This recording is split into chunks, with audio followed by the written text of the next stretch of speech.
একটা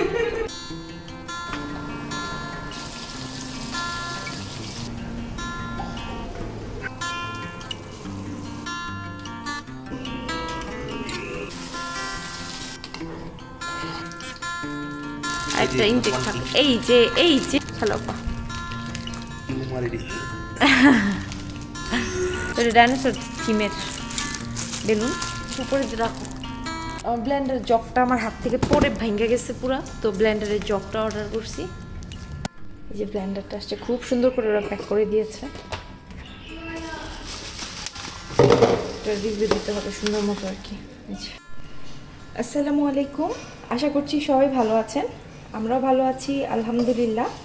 আজকে আমার বাসায় যেহেতু গেস্ট আসবে, রান্নাবাড়া শুরু করে দিয়েছি। প্ল্যান হচ্ছে আমি বিরিয়ানি করব আর একটা সবজি করব। রাফি বলল যে ওর চাইনিজ স্টাইলে যে সবজি সেটা খেতে মন চাইছে, তো সেটাই করব। যদিও বিরিয়ানির সাথে এই সবজিটা চায় না, এটা পোলাওয়ের সাথে ভালো যায়।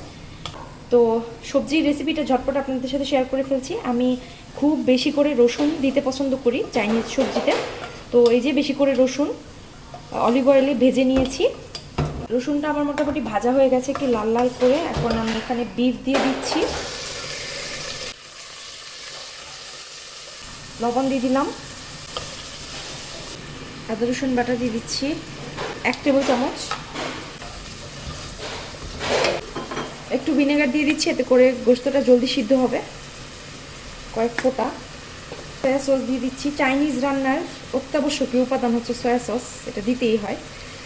একটু বেশি করে দিলাম যেহেতু আমি গ্রেভি করব। একটা যে গ্রেভি জাতীয় যে কোনো খাবারে দিতে হয় ওয়েস্টার সসটা, মানে মাস্ট কম্পালসারি একটা জিনিস। গ্রেভি হলেই দিতে হয় এটা, এটা একটা ফ্লেভার। সবই আমি আন্দাজ মতো 1 টেবিল চামচ 1.5 টেবিল চামচ এরকম দিয়ে দিলাম, ওইরকম কোনো ধরা বাধা মাপ নেই। টমেটো সস দিয়ে দিচ্ছি, চিলি সস বলে এটাকে। এটা ঢেকে রান্না করবো পুরোপুরি এটা শুকিয়ে যাওয়া পর্যন্ত। এদিকে বাবা ছেলেকে বাইরে পাঠাচ্ছি। তাহলে তুমি যদি দই না পাও দুধটা এনে পড়ো, ঠিক আছে? আর কোক 4 লিটার এনো নাকি? আর বাবুও যাচ্ছে সাথে, এতে করে আমার সুবিধা হবে। আমি এখন ঘরটাকে আরেকবার করে ভ্যাকুম করে ফেলবো আর মেশিনটাকে লুকিয়ে ফেলবো না। হ্যাঁ, ময়লাটা ফেলতে হবে। আব্বা বাই বাই বাই বাবা, আল্লাহ হাফেজ। আল্লাহ হাফেজ, আসসালামু আলাইকুম।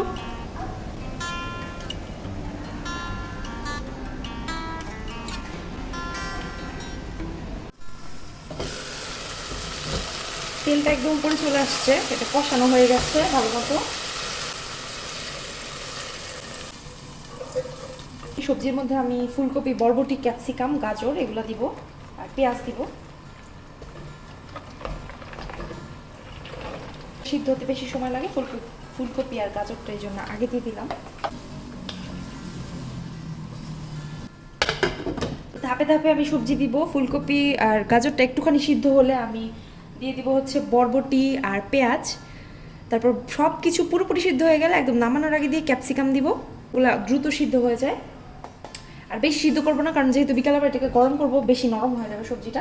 এই ফাঁকে আমি ভ্যাকুম করে ফেলবো। আর এদিকে শাঁসলিকগুলো আমি আগে বানিয়ে রেখেছিলাম।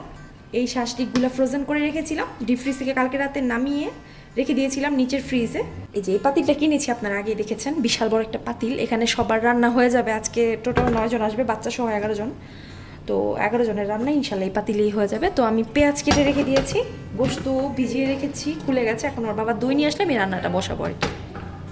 সবজিটা হয়ে গেছে, একটা পাশে নামিয়ে রেখেছি। এখন আমি শাঁসলিকটা ভেজে ফেলছি। আর এদিকে কিন্তু আমি গোশতটাও বসিয়ে দিয়েছি সুন্দর করে, একদম রেডিমেড মিক্স ইউজ করেছি। সাথে এক্সট্রা কিছু মশলাও দিয়েছি, কাবাব চিনি, শাহি জিরা এসব আর কি। একটু আদা রসুন বাটা, গরম মশলা গুঁড়া, ধনিয়া গুঁড়া, জিরা গুঁড়া এগুলো দিয়েছি। আর দই দিয়েছি, দুধ দিয়েছি, রাঁধুনির মিক্স ইউজ করেছি 2টা। গোশত আমার আছে এখানে 3 কেজি, 3 কেজির একটু বেশি আছে। তো গোশতটা রান্না করে রেখে দিব, একবারে বিকালবেলা বিরিয়ানিটা বসাবো।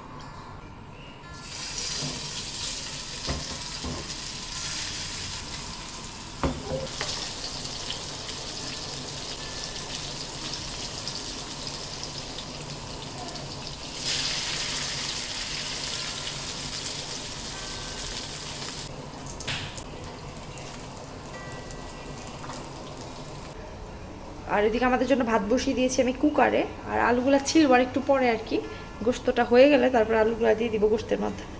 ভাবতেছি নাকি ভাজবো, এখনও কনফিউজড আমি। আর এই তো একটু অবস্থা খারাপ রান্নাঘরের, আলু বোখারা দিব, কাঁচামরিচ এগুলো বিরিয়ানিতে দিব, নামিয়ে রাখলাম না তো আমি ভুলে যাবো, আমার সামনে না থাকলে আমি ভুলে যাই পরে দিতে। আর আমার কাজ বেড়েছে, আমার ছেলে হচ্ছে পানি ফালাই দিছে। আবার এদিকে আরেকটা ব্যাড নিউজ হচ্ছে পানি থাকবে না, তো কি করব, পাতিলে পানি রেখেছি এখানে 3টা পাতিলে, আর ওইদিকে যে পাশা আঙ্কেলের যে পাতিলটা ওইটা এখনও তো দেওয়া হয়নি ওনাকে, উনিও নিয়ে যায়নি, উনি বলছেন না এখন লাগবে না, লাগলে পরে নিবে, তো ওই জন্য আমি দিতে যাইনি। তো ওটাতে করে পুরোটা ওই পাতিলে পানি ভরে রাখলাম, কারণ পানি নাকি থাকবে না 2 দিন। যে আঙ্কেলের প্রতিদিন এখানে উকি মেরে যায়। বাজ হয়ে গেছে 2টা না, 2টা। আর গোস্ত নিলে নাও, গোস্ত নিবা, গোস্ত বা না নিবা তুমি? এই যে আমার ছেলে খাচ্ছে, আমার ছেলে এটা খাও আগে, আব্বা আগে এটা খাও তারপর দিব মা, আগে এটা খাও, আগে এটা খাও, আগে এটা খেয়ে নাও তারপর। এই যে আমার ছেলের শাসলিক খুবই পছন্দ, এটা খাও আগে আব্বা তারপর হ্যাঁ ভাত খাও, গুড বয়। সে হচ্ছে দাদির মতো, সবজি খাবে, ফল খাবে, সবই খাবে, ভাত খাবে না, কার্বোহাইড্রেট খাবে না। চাটা বসিয়ে দিয়েছি, এবারে তাজমহল এই চাটা নিয়ে আসছিলাম তো এটা দিয়ে এবার বানিয়ে দেখছি কেমন হয়, দেখি। এই ফার্স্টই বানাচ্ছি আসলে। মেহমানদের আসার কথা 7টার দিকে, তার জন্য আমি চাটা আগে রেডি করে রাখছি, আর ভাজা পোড়া করবো, সিঙ্গারা সমোচা এগুলো আগে আমি ফ্রোজেন করে রেখেছিলাম বানিয়ে।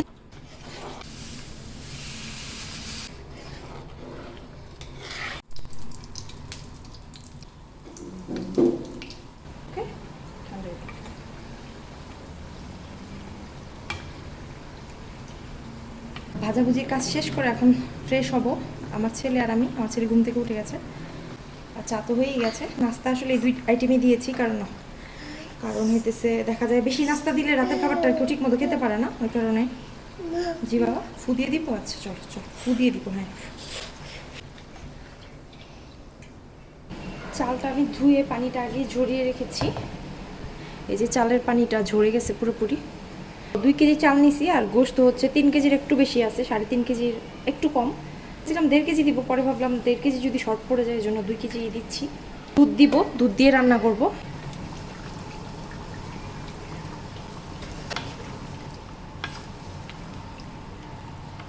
বলক চলে আসছে, এখন আলুটা দিয়ে দিতেছি। আলুটা পানিতে ভিজিয়ে রাখলে কালো হয় না, এই জন্য ভিজিয়ে রাখছি, আর শুকায় যায় না। তো আলু দিলাম,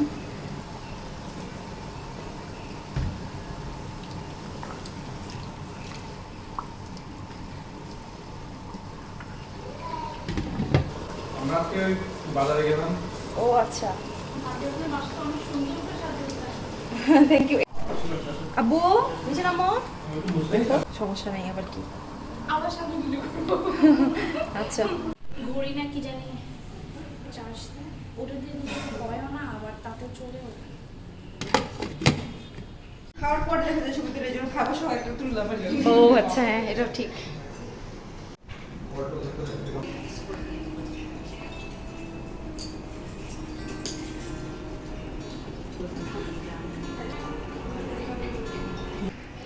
চা বিরিয়ানি অনেক কিছু রয়ে গেছে, সবাই খেলা দেখছে। লক হয়ে গেছে, লক তো খুলতে পারবো না, এটা তো প্যাটার্ন লক হয়ে গেছে।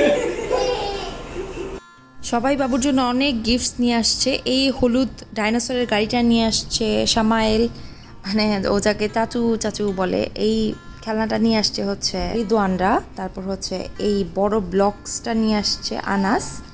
এই কেকটা নিয়ে আসছে হচ্ছে ফকরুল, মানে অপু আর মিশু, ওরা আর কি। খাওয়া হয়নি রাতে, ইনশাল্লাহ সকালে কাটবো। কেকটা মাশাল্লাহ খুবই মজার ছিল, রেড ভেলভেট কেক, একদম ক্রিম চিজের ফিলিং ছিল ভিতরে। এই যে দিব। শারমিনী হিজাবটা নিয়ে আসছে আমার জন্য গতকালকে, খুব সুন্দর সীমারি, মানে সবাই কিছু না কিছু নিয়ে আসছে। শারমিন আবার আমার ছেলের জন্য 2টা ড্রেসও নিয়ে আসছে, মানে এত জিনিস নিয়ে আসছে ওরা, কি বলবো। তো একটু বড় সাইজে এনেছে, ভালোই হয়েছে, ও একটু বড় হলে পড়তে পারবে। তো এই ছিল গেস্টদের গিফটস আর বছরের শেষ দাওয়াত। তো এই তো ব্লগটা এখানে শেষ করছি। সবাই ভালো থাকবেন, আমাদের জন্য দোয়া করবেন, আর হ্যাঁ চ্যানেলে কিন্তু সাবস্ক্রাইব করতে ভুলবেন না। বিদায় নিচ্ছি, আল্লাহ হাফেজ।